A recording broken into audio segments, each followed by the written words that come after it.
Okay, so here's how the whole drum mix sounds.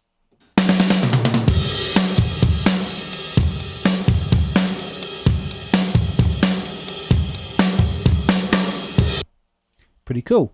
Let's have a little listen to each of the component parts. So we've got the overhead, which is a mono overhead, that AKG D130. Sounds like this. It's quite dark and trashy. Because it's omnidirectional, there's a bit of room in there as well.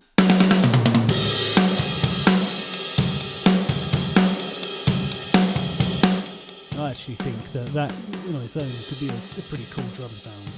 But we've got a couple of spot mics in there as well. So let's have a listen to the snare drum mic. Remember, that's underneath the snare. We haven't got a top mic. It just adds a bit more rattle. So I add the overhead in.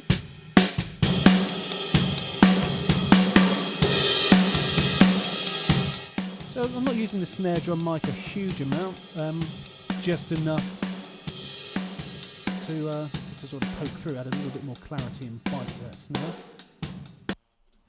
And then kick drum mic. Remember, this is again in a bit of a weird place. It's off to the side of the batter head of the kick drum condenser mic. I've done a little bit of EQing on this. We've got a resonant high pass filter on here, about 80 hertz, quite a steep slope, and it's gone resonant, which means it's really boosting that corner frequency that we can see there and cutting away everything underneath. We don't want any big subby kick drums for this style of thing, but I just felt that this was helping it to really punch through. It also helps to duck the compressor, which we'll look at in a minute. So plenty of punch there. And we'll just have let's take that EQ off for a second.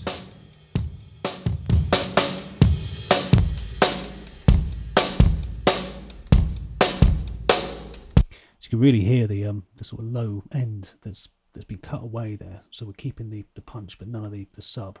It's a very deep drum. Let's just hear it all back in again together for a second.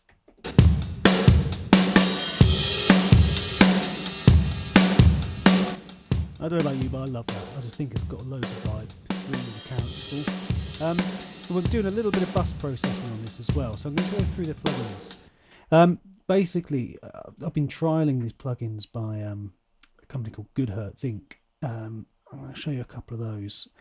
Just on the overall drum bus, which again is in mono. We're not doing any panning at all here. I've got Slate's virtual plugins here. So I'm using the RC Tube desk console emulation there, driving it quite hard. And I've just got a big old boost at 7.2k, a little bit of 1.6 as well, just to bring out that kind of slightly splatty, spitty sound that you hear in a lot of those old 60s recordings.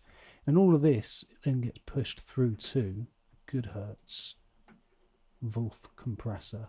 This thing's amazing. It doesn't look like a typical compressor.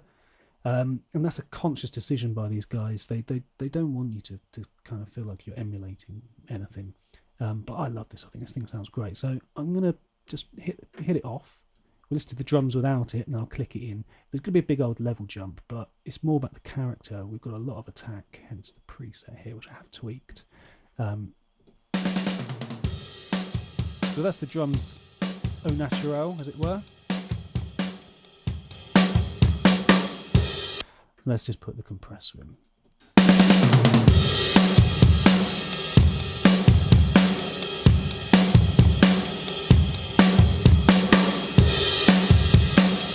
So it does a really nice thing. It crunches it up a bit.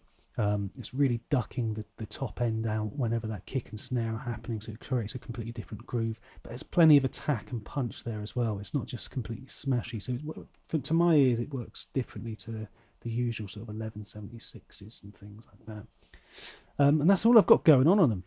Over on the stereo output, because this is a full track, using Kush Audio, their what's it called, the UBK1, which is a bit of saturation, parallel compression. I'm not using the density feature of that at all. That's a great little plugin.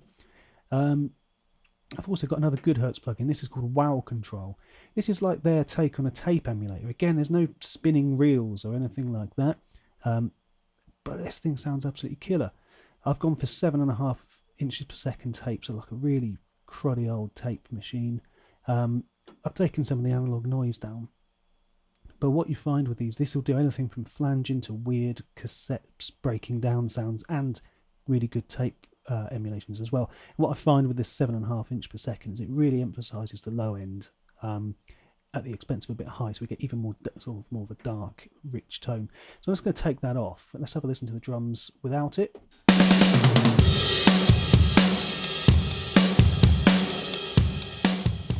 And then I'll pop it back in.